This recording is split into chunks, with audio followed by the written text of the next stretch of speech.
Hey guys, I'm Kevin Levrone. Welcome to the fourth episode of MD's Levrone Report with my co-host, Ron Harris in the house. Ron, Yes, we got sir. a super show coming up, brother.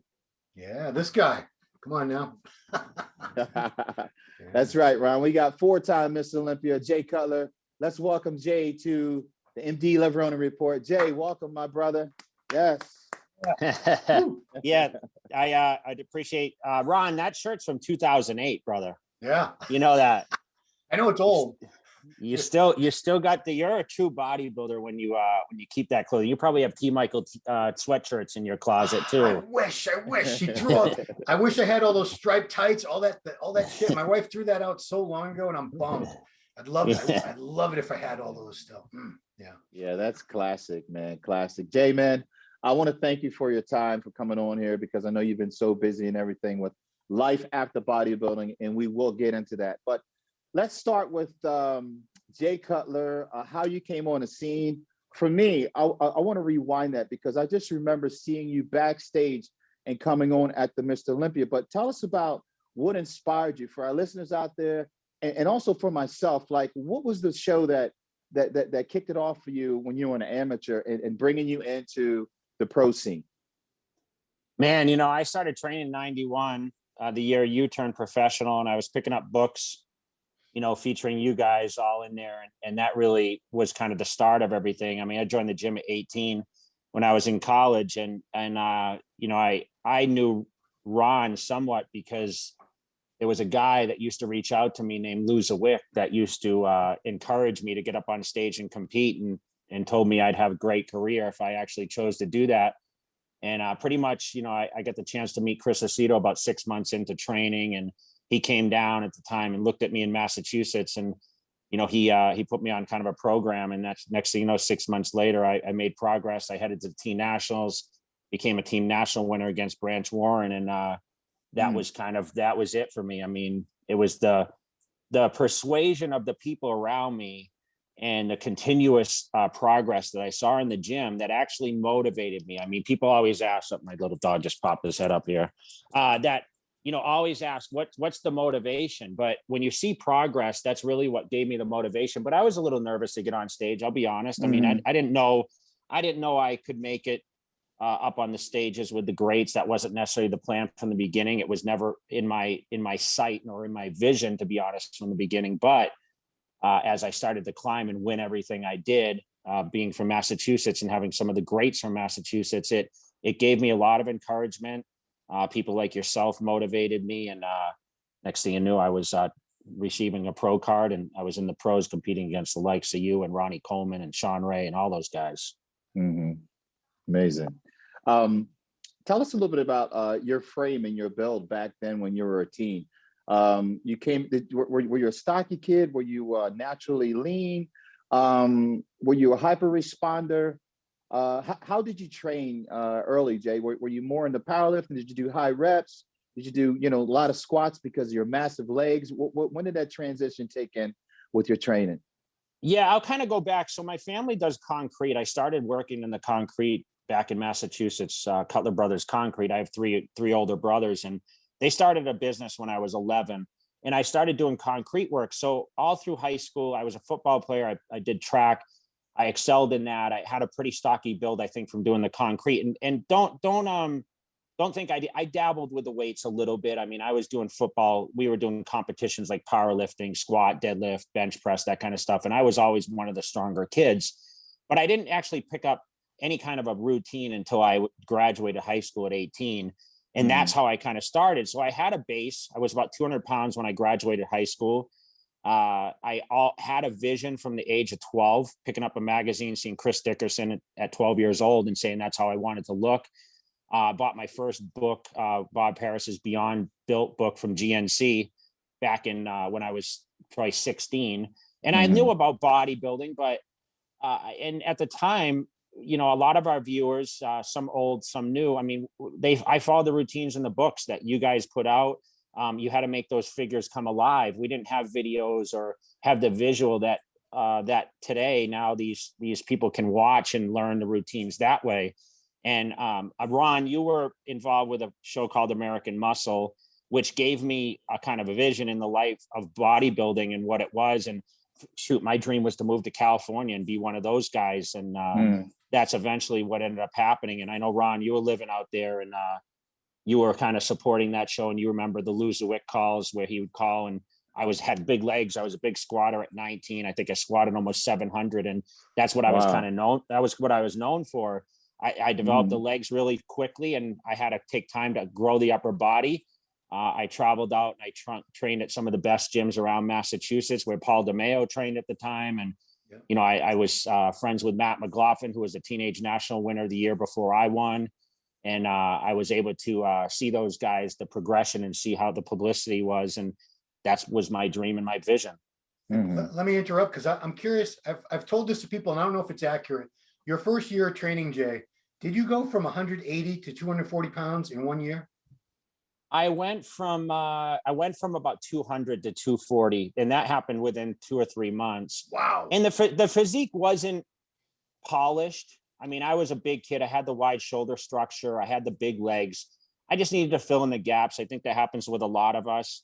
And then, you know, I was good enough, obviously, to win the teen nationals. I didn't have a ton of competition there, but within 2 years, I was, you know, competing in California, winning a qualifying show, Tournament of Champions. And then first time out, went for the pro card, won that.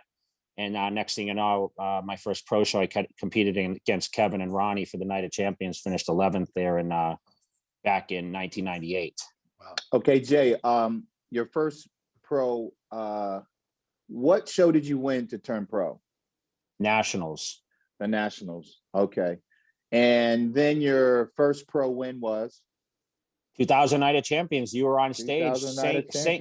You were singing. You were singing. You had a tour bus in the back.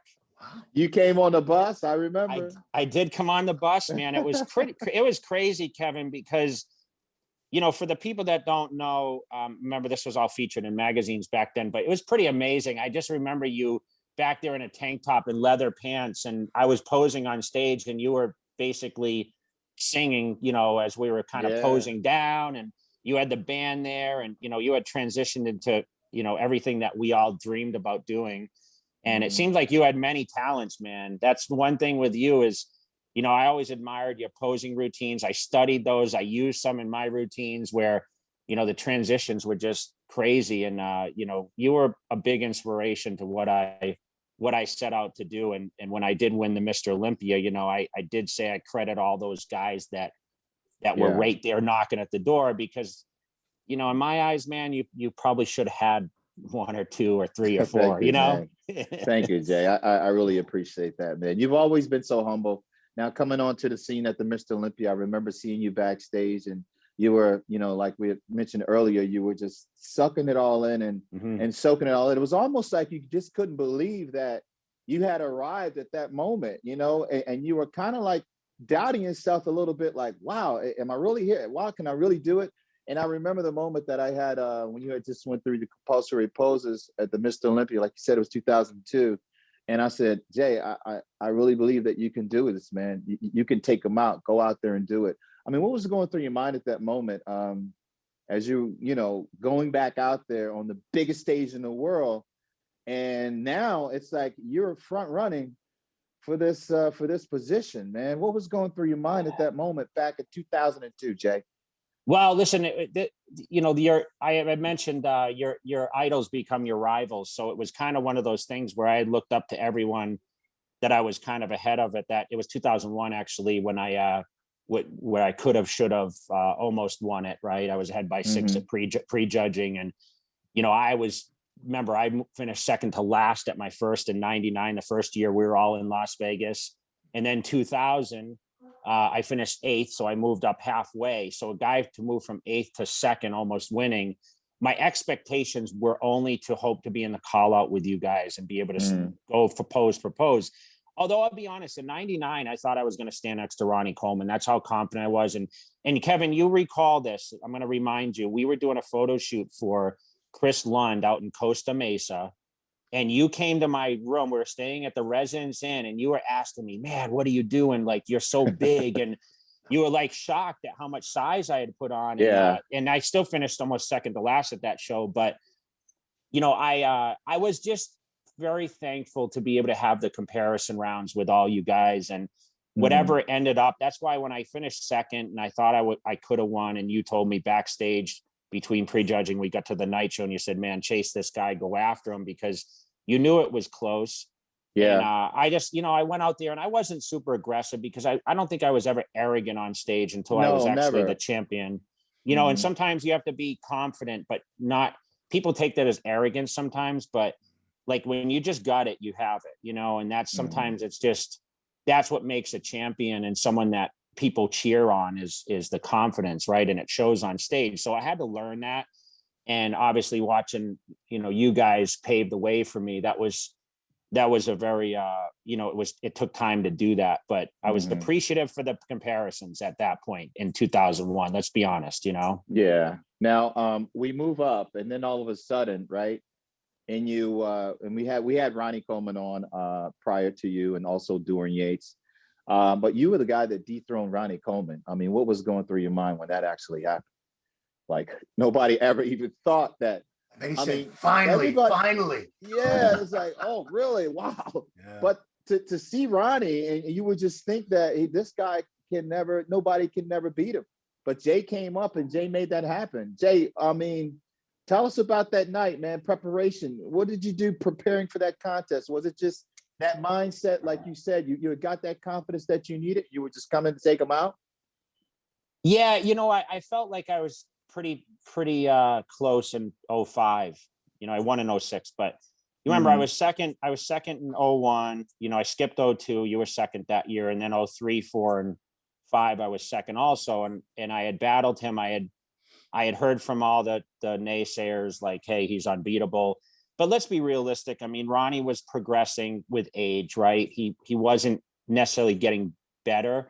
And I think we became victim, all of us, to get bigger and bigger as we moved forward. I mean, 01 still is questionably one of the best looks I ever had at a lighter body weight. Between, I came back in 09, I was phenomenal. But 06, I stepped up to the plate and challenged him. I mean, a lot of blood, sweat, and tears. The training that goes in. But I stood vicious, man. I stood vicious. I believed every year I was going to win this thing. I saw Ronnie was nervous every time. I don't know how you were when you stood next to him and it was like close, but I saw him nervous, and no matter what, I felt like, I had his number that year. I had improved from the back side. That was the key. We know Ronnie was very dominant from the back, and from the front, I had the quads, I had the midsection, and I had the shoulder width, which I think gave that illusion. And I just felt it was my time, and the judges, of course, favored that, and I was able to hold on, and I didn't quit. I was very frustrated being second by that point, but hey, I was still the second best bodybuilder in the world, right? It's not such a bad thing, right? That's right. And you came back full blown, baby. Yeah, full blown. And shut it down. Man. And that was lights out. That was lights out after that. It was done. It was done. Yeah. Yeah. And you know what? A lot goes through your mind. And the thing about winning, Kevin, and you've won a lot of contests, probably more than I ever have, is, when you go to defend, the day you win that title, you're already back the next day thinking, how am I going to defend this or come improved, right? And I was kind of a perfectionist where I'm always thinking ahead and thinking, okay, how can I capitalize on this? And that's where I really I was very sure of what I wanted to do and build the legacy and continue. I mean, I always wanted 5 Olympias. Unfortunately, I did not get there. I got 4 because I lost, Ronnie as my rival. And then of course it became Phil Heath, who I kind of mentored on the way up. And, I was injured in 2011 and kind of knocked me back a little bit. And that kind of solidified the end of my career. But I wanted to have 5th title, man. I had one of the pedestals you see sitting behind me, ready for that 5th Sandow, Yeah. Awesome. Yeah. I'm curious, Jake, 'cause you came back one more time. It was 2013, right? What were your motivations for that? And, were you starting to see that your body just wasn't, because everybody's a human being. We're not robots. And eventually even the greatest athletes can't hold that performance level or whatever it is forever. Did you find during that prep that your body just wasn't doing what it used to do?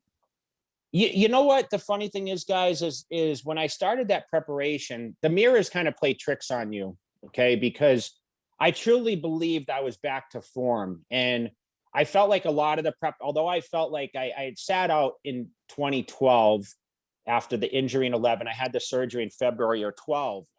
And what happened is I was delayed training because I was building my original supplement brand, and I was traveling on a tour bus, and I was pretty busy. And then I basically dedicated 4 months to get ready for the contest. It was kind of shortened, but I felt like my body really started coming together towards the end.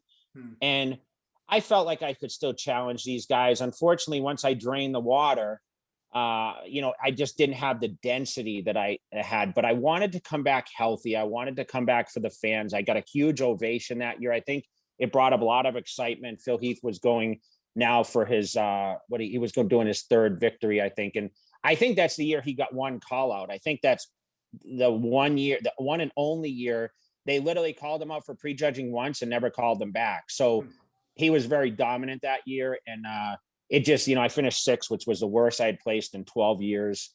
But I finished, and I knew that was the last. I never was trying to chase, hey, I'm going to come back. And, I knew my body. I was 40 years old. It just wasn't reactive. Now, once I drain that water down, once you deplete the body down, the density was just missing. Mm-hmm. Jay, yeah, I've never won a Mr. Olympia, and it's got to be both kind of like amazing to win, but also probably kind of terrifying, because then there you are, everything is thrown on you, all eyes are on you, the whole world is looking at you. Did you feel after you had won, it's like, wow, did you feel a weight of responsibility? I mean, back then, we had Joe Weider. You spent some time with Joe. Joe took you in and showed you his ways and everything. I mean, what transition here to say, I'm Mr. Olympia? You didn't stop. You decided to keep going. What propelled you to say, you know what, I'm going to keep going? Like, what was it? Was it any fear that you had to deal with at all when you had won that title? Or was you just like, this is it and I'm ready to fly with it?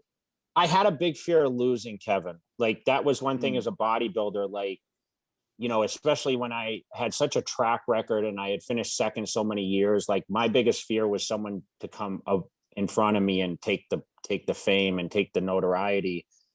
So I was very driven to not miss a beat. And listen, there's a lot of things that went into winning the Olympia, between the tissue work, the stretching, and outside things. I did kettlebell training, I did Pilates, I did all the weight training. I flew all over the country working with therapists to keep my body in prime shape.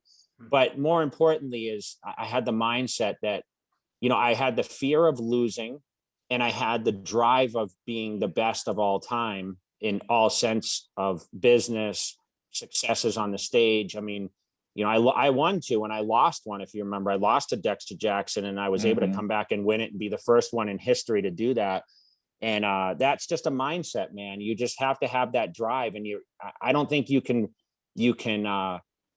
force someone to have that. I think it's something you're born with. And I think it came from my background of doing the concrete. And I never had the vision of being Mr. Olympia, truly, honestly, till I placed second with Ronnie Coleman for the first time. You can go back and watch some of my early DVDs, A Cut Above. I said, I don't plan on winning the Mr. Olympia, because I never thought I'd be at the level of all you guys. I truly did not. And as time progressed, I saw the transition, but I wanted to be a great ambassador. So when I won the Olympia, the custom suits started coming, and, I started traveling a little more. I did some more international travel, which I never liked to do because I was so focused on my training.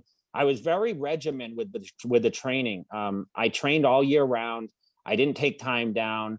I followed a very strict diet. It was just my life, and that's continued today. I still train, and there's a lot of days, Kevin, I train 3 times a day still to this point. And listen, I just went and worked out for 30 minutes before this interview, and I did cardio this morning for 30 minutes too. So I've already had 2 short workouts in today, and I'll probably go back for a third tonight. So how I find time, that's my stress relief. It's between calls today and whatever business I'm doing. Friday's kind of a lighter day anyway, but it's man, I love bodybuilding. I truly love bodybuilding, and I love the lifestyle, and I love eating healthy, and I like the way it makes me feel. And that there's nothing more at my age now to benefit from that. And, you know, I can't wait to get back on the road and have some FaceTime with the fans now too. I'm sure you're at that point too. Yeah. You know, Ron, that's one thing, like Jay had said, is that discipline, you just can't teach that to someone. Either they have it or they don't, you know, and certainly we see you do have that, Jay. Going on to be like life after, you know, retirement, you talk about your losses, but really they weren't really losses. I don't even think any of us remember any of your defeats, or if we do, that it's not what we see when we see Jay Cutler. What we see when we see you is a success story. We just see how you've maintained that ambassadorship, that leadership, and such a good role model to a lot of bodybuilders out there. And we know that you transitioned from the East Coast and you moved to Las Vegas, and you've done tremendous things out there. You invested your money smartly, wisely. You got into real estate and all these things. For those kids out there saying, wow, you know, I look up to Jay Cutler and I'm here as a bodybuilder. What do I do? What are the steps that they do? Like, what kept you up? How come, you know, what kept you up, Jay, and said, hey, you know, I'm going to dig into this business even more and life after bodybuilding. Tell us a little bit about your influence in that area. Was it your father? Was it your brothers? What drove you in that business aspect? Yeah, for sure. Family business. I had a great mentorship through my family. I mean, when you work for your own money, it's, you know, there's no clock, right? So we didn't punch clocks 8 hours a day. It was, I remember working those concrete days, 14, 15, 16-hour days. And I worked weekend school, vacations, after school, sometimes before school. So I didn't really have the time to do the extra things. And I was kind of, like I mentioned, that work ethic. And, you know, then I met a local business guy that helped me, mentor me, and teach me a lot about negotiation. And, you know, I worked out with my contracts. And then, of course, being around Chris Aceto, who, you know, is kind of a real estate guru. People don't really know that background. You know, I remember moving to California. I rented a place for 6 months, and then I bought, you know, my first condo there, and then eventually moved to Vegas and started becoming heavily into real estate with investments. And, you know, I never wanted to be kind of pigeonholed with the bodybuilding, with contracts. I wanted to invest and diversify my money, which I still do to this day. But, you know, I'd fortunately be able to establish a lot of great relationships. And, you know, that's the key to all successes, is the relationships. It's always taking the time. And, you know, there's always knowledge to be taken out there, and not always think that you know everything. I mean, listen, I have a lot of experience through wins and losses. I mean, I have a lot of great success, but trust me, I've gotten to some bad deals too. I've been burned, and I've made out on a lot of the things I've done. And fortunately, you know, those experiences, if you don't experience that, you're not going to have that kind of lesson in your life. So I think you have to be open-minded. You have to be passionate about what you do. And I think with me, growing up in the construction, the concrete, my brothers are big into real estate also. I think that's really kind of what's given me motivation. I saw the success, but these are, you know, my brothers are very humble guys. You never even know their success, you know, and that's kind of, you know, no matter what, you know, money doesn't make me, or, you know, I look at success as not only, you know, successful when you look at someone, but the life in general. I think, you know, when we live in happiness and we have the ability to do what we want to do. I just mentioned to you, like, I'm basically like still training every day, and I have a schedule because I work for myself. Yeah. And I still have that commitment to our business that made me successful. Without the financial support that bodybuilding, Joe Weider, all the appearances of people that supported me, the sponsors, whether they've come and gone, I've always taken advantage. That's why I'm super respectful to all those people that continue. I mean, that have supported me over the years. You know, Steve Blackman, I want to shout him out because he supported me with muscular development a lot of years. So, you know, my appreciation goes out to the people of the past that made me great for later in life. Yeah, I just have to say, I talked to so many bodybuilders, amateurs and pros, and they all have different bodybuilders and Mr. Olympia favorites as far as physiques, but every single one of them, I'm pretty sure it's 100% of them, say my role model for business side of the sport is Jay Cutler. They all look up to Jay, all of them. Yes, they do. They certainly do. And Jay, you have a big heart, man.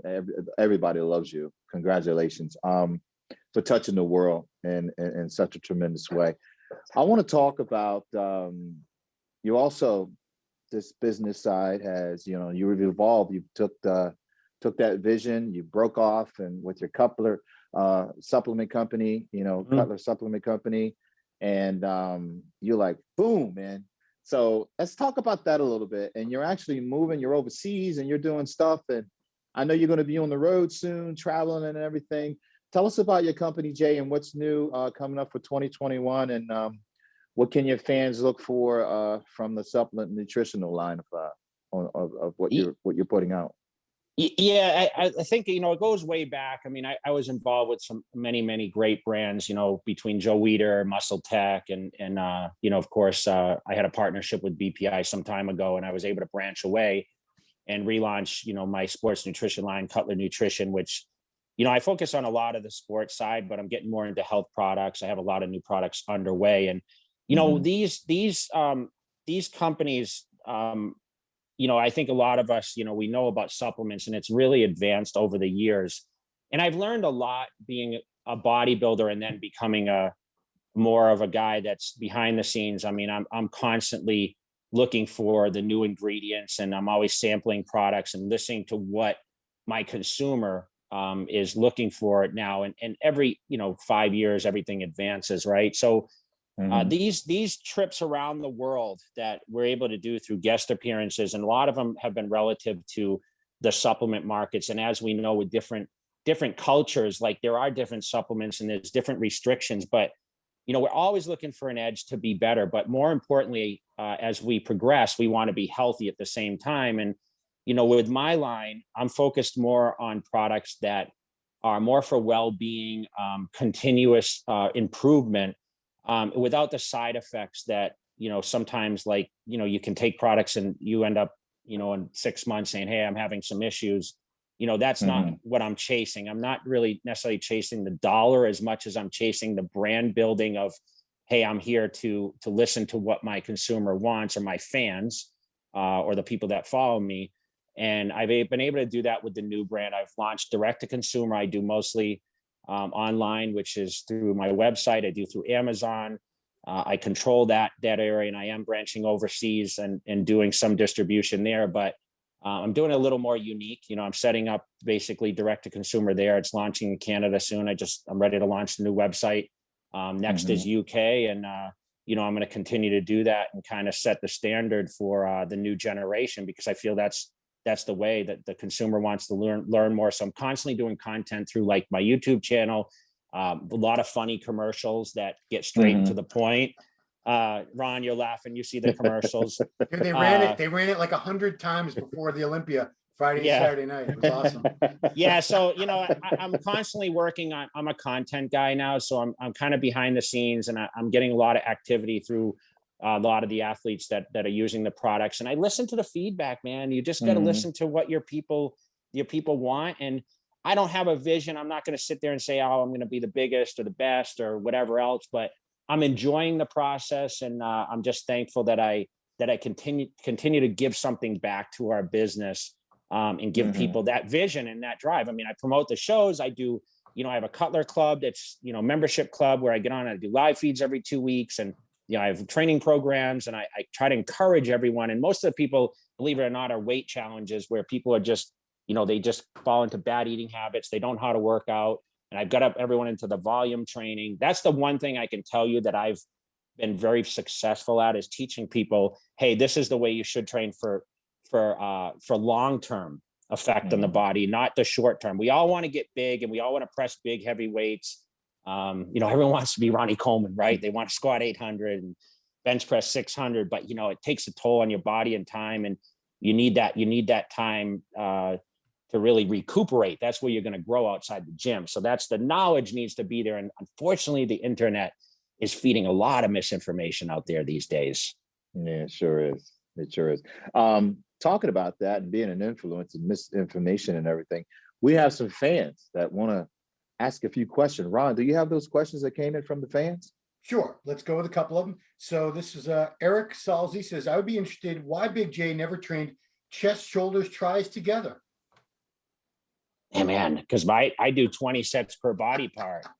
So to answer that question, I would probably be in the gym a lot longer, although my workouts, it expanded over an hour.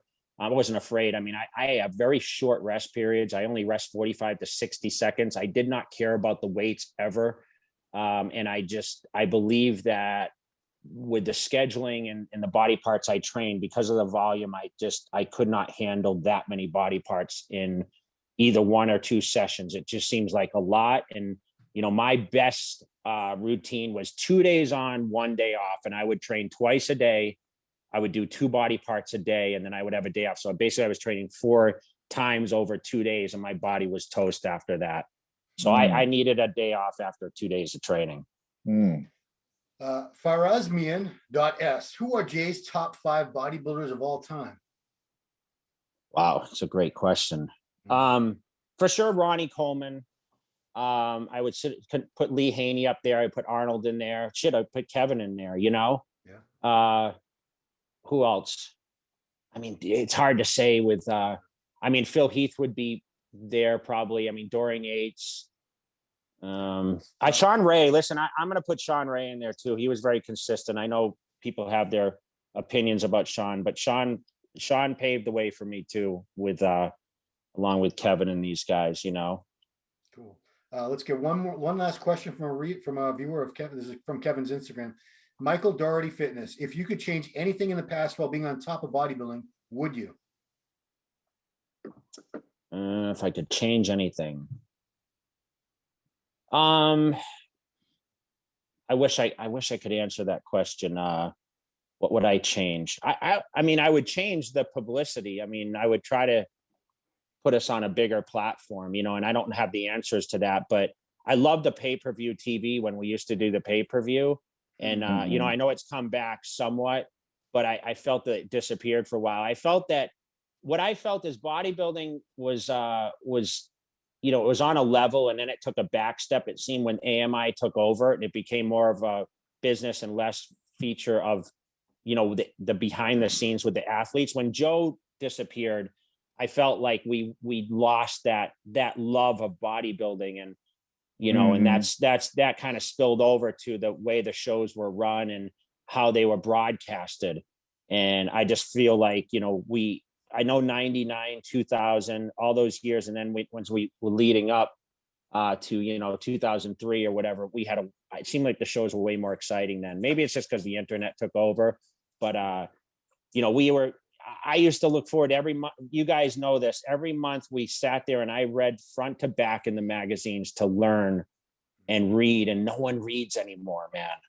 They watch instead of reading. Jay Cutler TV. Yeah, check it out. I know, right? Jay, I want to tell you, one of the most amazing covers I've ever seen of you was the black and white on Muscular Development. Amazing. That quad shot, right? That's the famous shot, man. The quad stomp. By the way, who took that picture, Ron? Per Bernal. That was a Per Bernal one. I think, there were other photographers that probably snapped it at the same moment, but Per was right there in the middle. I think Per had the best seat, the best angle. And yeah, that's one of the most iconic photos in all of bodybuilding history. I think you could put that up. There's only, maybe you could probably think of 5 pictures in your head, like Arnold, this and that, and Jay's quad stomp, man. That's immortal. I think I have. It was my favorite pose. And Kevin, I would like to know, I have a question for you. What do you think, what was your favorite pose you felt that you were most dominant in? This shot, this most muscular. Yeah, the one like that. The clasp. Yeah.